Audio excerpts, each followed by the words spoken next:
turret. He will finally drop, but he's done his damage. Rulzik there, fancy steroids. Will Banner take him down here. It's a 3v2 situation, but Makar is down to a one shot. Where is Diplomat when you need him? He's on the hill. He's still on reload. He can probably come down and clean this one up fairly comfortably now, but Rulzik wants to stay alive as long as he can. But the Diplomat, I don't really think he's going to be diplomatic about this one. He's going to try and crush Stronk Siema under his boot, and it's a good start. Yeah, I mean, very messy stuff from both teams. DiNG, really weird, like going for different targets, left, right, and center, maybe all having a different idea of what was the most important strategic tanks to take down. But, I mean, they got so far ahead at one point, even with that mess right in the middle there, it was going to be game over. And I just thought it was strange. I mean, we saw like 5 tanks for Stronk Siema, all kind of doing a ring of roses in the middle, and not being, aggressive, not pushing behind that rock, not doing anything, basically. And that allowed, I think, Meritorious on the hill and Diplomat just to do damage consistently against those tanks, take them down, and yeah, those Object 140s. I mean, we had Rulzik there, who was actually the guy on the hill as well. I mean, 3,544 damage. Like, he was just sitting there, left mouse buttoning the whole time, while Steroids and the rest of the Stronk Siema were just kind of circling each other in the middle. Yeah.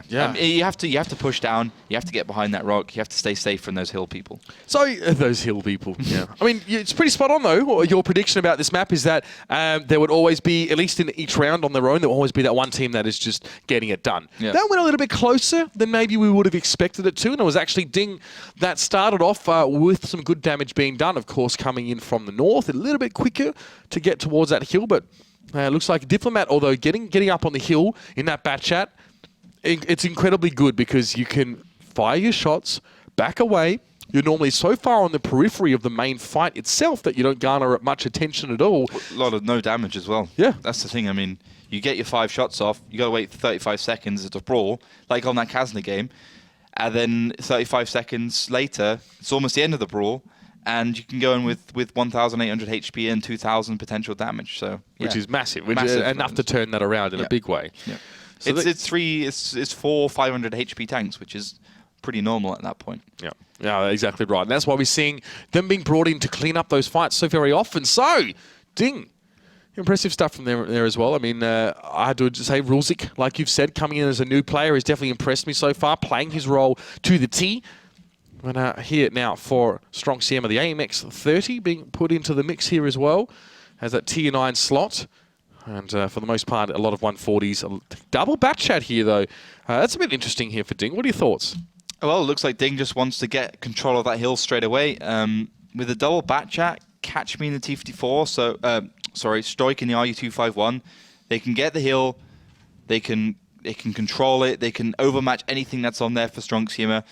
And that should be okay. So I expect that, with this lineup at least, I expect DiNG just to play around the hill as much as possible, which is like a completely standard tactic from the north. They got the AMX-50B as well to provide that pure damage at the beginning. So I think this should be okay for DiNG at the moment. They're on match point. They're a team that seems to be able to close out rounds once they are on match point.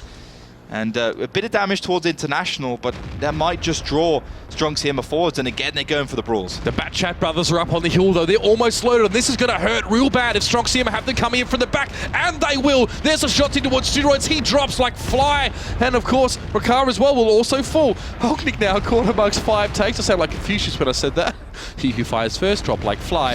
And then Holknick now, 1 shot away from being picked up with the Bat Chats here. Are they too late, Oliver? That's the question. I think they might be. I mean, look how much damage they are taking, but the thing is, DiNG have got the higher ground. They also have a lot more HP, and Stoik has come back from a scenic route finally to join his team.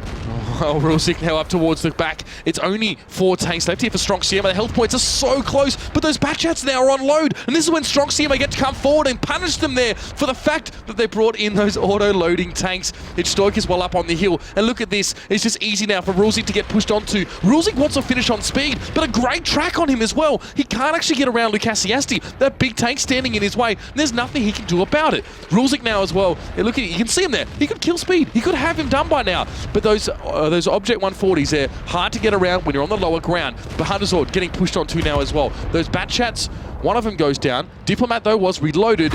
And I think not being able to finish off those Bat Chats here has actually lost Stronk Siema this whole series. And also the fact that they just pushed straight across the middle, YOLO'd into DiNG, and for instance kept their best player, Steroids, in a position where he had his bum to the 2 Bat Chats sitting on the hill, so they lost like a what was he in? An Object 140 for basically nothing.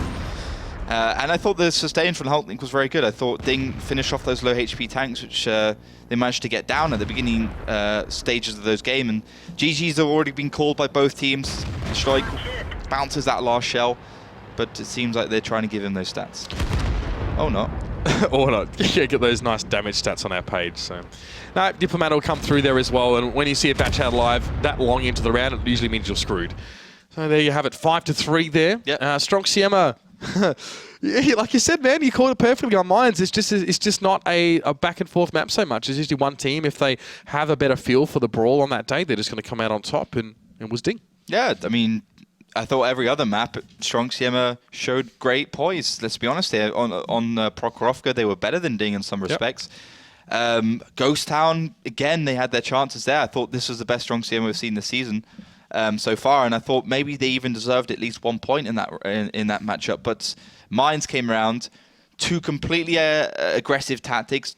Stronk Siema's been aggressive this series so far, but I mean, at the end of the day, on Mines, like the first thing you need to be able to counter is an aggression from the other team through the middle, and that's obviously what DiNG knows how to do. Quickly, the damage, 3.1k. Rulesec has been a beast this matchup. I think that's his third top place damage of he's good, man. Of his team. Lucas Yesti as well with 3.9k. Hulknik, I mean, let's be honest, he's had a pretty bad set of games. He's the second highest damage dealer in the WGLEU this season so far, so he needs to up his game. Maybe just letting some of his other teammates getting the limelight there. Yeah, I mean, he went for the 50B, obviously, in that last game and got vaporized fairly early on. I mean, Hulknik as well. I mean, as a player, we talk about having like quite good damage stats. Is not always the guy sitting up the top of the charts as well. It's normally been a consistent sort of 2k per game and just getting it done, which is good to see. So, I mean, for DiNG, he was a big part of their victory. But yeah, Rulesec there with almost 8k damage in 2 games. Yeah, the guy's a beast. And he's new to DiNG as well. So I think maybe that's one of the things DiNG lacked in Season 1 was just having like a full roster of 7 players who can have those outstanding performances in matches. And I'm looking forward to seeing if some other players in DiNG also have those outstanding performances. All right, well, it's time to go to a break in just a moment. But before we do, we're going to check in with our super tough biker chick, Melly, down the end of the table.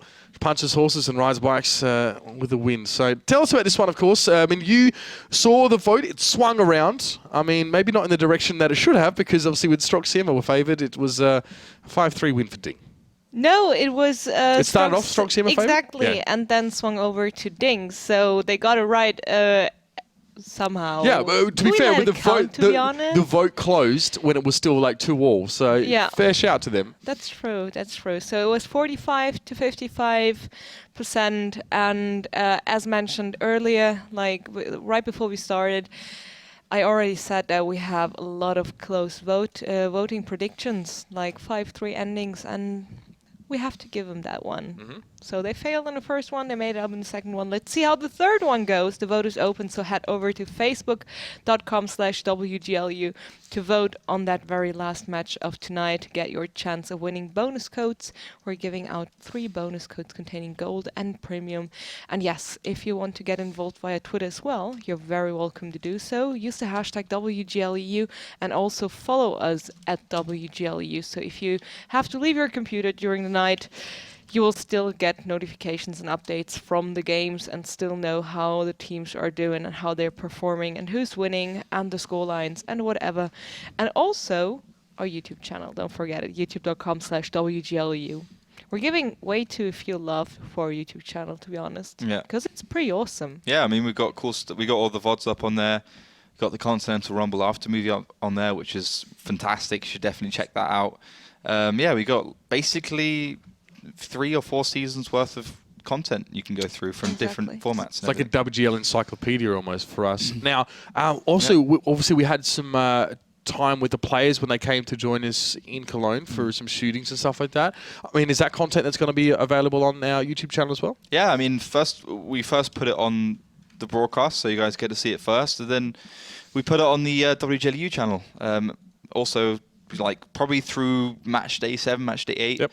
once all that content is ready and available, which will be 2016, you get to see all the Season 2 players said about the season, and 768 tanks, their thoughts on the matchups. It's going to be great stuff. Excellent. I'm looking forward to that, and you guys should be too. And well, we've got something else for you to look forward to, of course. After the break, it's going to be Utopia versus Out of Range.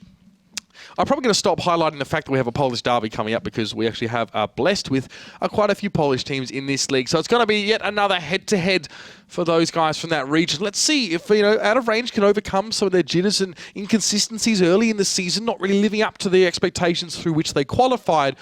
Will it be Utopia just to roll over the top of them? Only one way to find out, and we'll see you soon.